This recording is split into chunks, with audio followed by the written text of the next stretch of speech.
I watch every day also. अरे बहुत daily का शुक्रिया। डेली।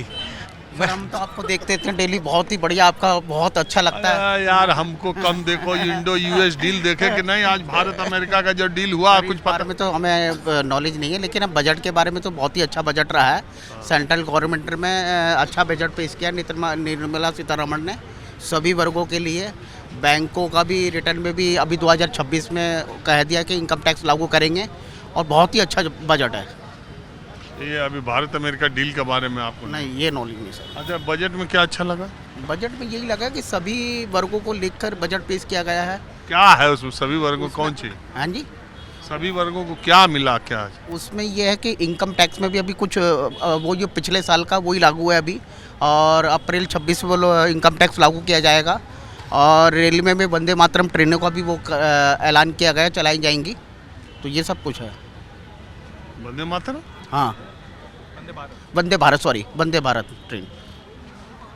तो आप कह रहे हैं सभी वर्गों का ध्यान दिया गया, तो और लोग तो कह रहे हैं बजट में हमको क्या मिला पता ही नहीं चला। नहीं, ऐसा मतलब कोई लोक लुभावन बजट नहीं है बहुत ज़्यादा, बट इंफ्रास्ट्रक्चर के लेवल पे थोड़ा सा सरकार ने बजट इसमें थोड़ा और बढ़ाया है कि, और बाकी रेलवेज़ में थोड़ा जो कॉरिडोर, थोड़े 7 कुछ कॉरिडोर उन्होंने नए अप्रूव किए हैं कि हम हाई स्पीड रेल कॉरिडोर बनाएंगे।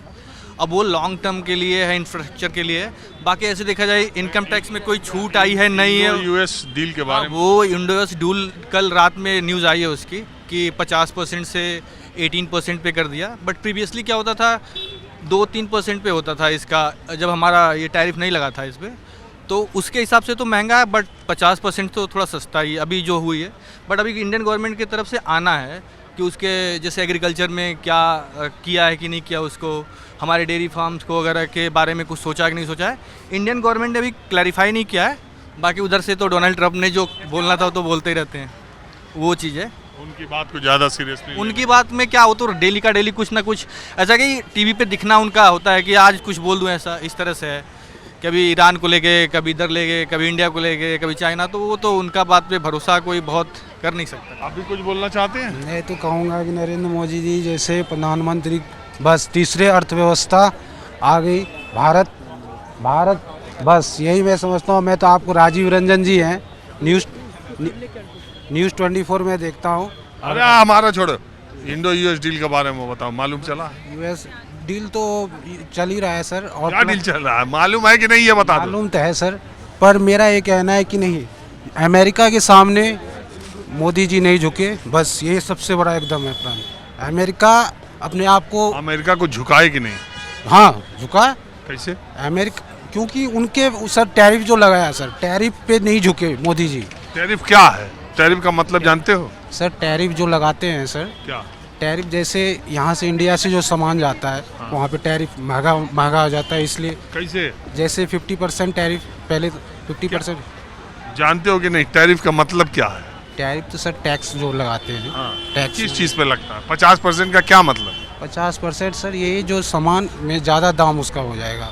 जैसे इंडिया की सामान ज़्यादा दाम पे वहाँ पे जैसे 100 रुपए का सामान है तो 50 रुपया उस पर टैक्स लगेगा, तो जी। 150 का हो जाएगा। जी जी सर, जी ये टैरिफ। और ये तो मैं मोदी जी को मानता हूँ कि ऐसे प्राइम मिनिस्टर एकदम सत्य में जयते, एकदम मोदी जी। मोदी जी के 3 काम बताओ अच्छे, कौन कौन? मोदी जी ने, मैं देखा सर, कांग्रेस का भी राज में देखा हूँ, पर मोदी जी के राज में सबसे बेस्ट काम उनका है एकदम।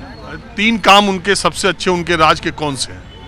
राज एक 370 हटा दिया, और सर ये, और विकसित भारत इनको बहुत डेवलप किया है इन्होंने। किस चीज़ में? सब चीज़ में सर। अरे यार 3 काम बताओ ना। 3 काम सर, एक 370 हटाया, एक तो हो गया, और प्लस में ट्रेन, बुलेट ट्रेन आ रही है सर। बुलेट ट्रेन आदमी सोचता था कि अभी हम बुलेट ट्रेन पे चढ़ेंगे, पर वो ही भारतवासी अब चढ़ेंगे उस पर। और सर सबसे बड़ा बात है, और ये क्या बोलते अभी तीसरा काम नहीं बताया। हैं, तीसरा काम, और यूजीसी जो ला रहे थे सर, इस पे तो रोक लग गया, पर इस पे भी सर जो है ना छात्रों के, यूजीसी तीसरा अच्छा काम था। ये काम तो इस पे तो रोक लग गया, सुप्रीम कोर्ट ने रोक लगा दिया है। तो काम तो अब देखिए सर, मेरे तरफ से तो भेदभाव नहीं होना चाहिए जाति की प्रति। अरे यार 3 इतना मोदी जी की तारीफ के 3 काम बोले तो 3 काम लाइन से बताए नहीं, 370 के बाद इधर उधर घुमा दिया। घुमा सर, काम तो सर उनका अनेकों है, काम अच्छे नहीं, आप सब काम। कल राहुल जी ने संसद में जो वो खोला चीन का गलवान का जो मैगजीन पे छाप के बोला, ये तो गलत एकदम है, क्योंकि वो मैगजीन अभी प्रकाशित नहीं हुई है, तो आप उस पर बोलना नहीं चाहिए। मैं ये टीवी पे देख रहा था, तो sir Modi ji the best मेरे लिए। जय हिंद, जय भारत, जय हिंद। और अब सेना पे सवाल नहीं उठाना चाहिए, मेरा ये कहना। सेना के प्रति तो हमारे एकदम किताब में लिखे हैं खुद ही सेनाध्यक्ष, अब वो किताब प्रकाशित नहीं हुई अलग बात है। जरा तुम लोगों से बात करते हैं भाई, आ जाओ। इंडो यूएस डील के बारे में पता है आपको? मैं आज ऐसे ही निकल गया तो मैंने सोचा आम लोग, आज बड़ी चर्चा है सुबह से, तो उस पर आप लोग क्या सोचते हैं? देखिए ठीक है, यूएस तो अपने एंड से जो आप हम सभी को पता है, जो वहाँ पर बैठे हुए हैं उनके राष्ट्रपति, तो उनके राष्ट्रपति का क्या मानसिकता है वो किसी से छिपी नहीं है। वो सब जानते हैं डोनाल्ड ट्रंप किस माइंडसेट से हैं। वो कैपिटलिस्ट बंदा है, बिजनेस पॉइंट ऑफ व्यू से पॉलिटिक्स को भी देखता है, और उस तरीके से। अब मेरे लिए अचंभे की बात ये थी कि इस बीच जितना भी यूएस ने इंडिया के ऊपर टैरिफ लगाया, और छोटा मोटा टैरिफ नहीं था, और ऑपरेशन सिंदूर के टाइम से आप देख रहे होंगे कि continuously Trump was there on the part. वो अपनी तरफ से कह रहे थे कि हम शांति कर रहे हैं, जबकि हमें पता है सच क्या था।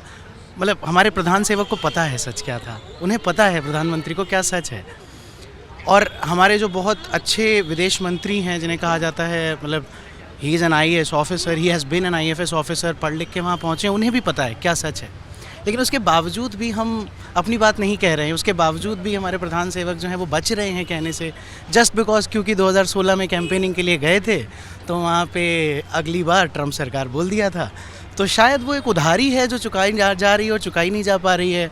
इतना बड़ा भी क्या हो गया, हम कहाँ से कमज़ोर हैं? अगर हम दिखाते ही हैं कि, माफ़ कीजिएगा मैं शायद ज़्यादा समय ले रहा हूँ, तो नहीं, आप अपनी पूरी बात रखिए। हम दिखाते ही हैं कि हम मतलब मैं अपने देश को कहीं से कमज़ोर नहीं मानता, लेकिन हम कमज़ोर दिखते तो ज़रूर हैं।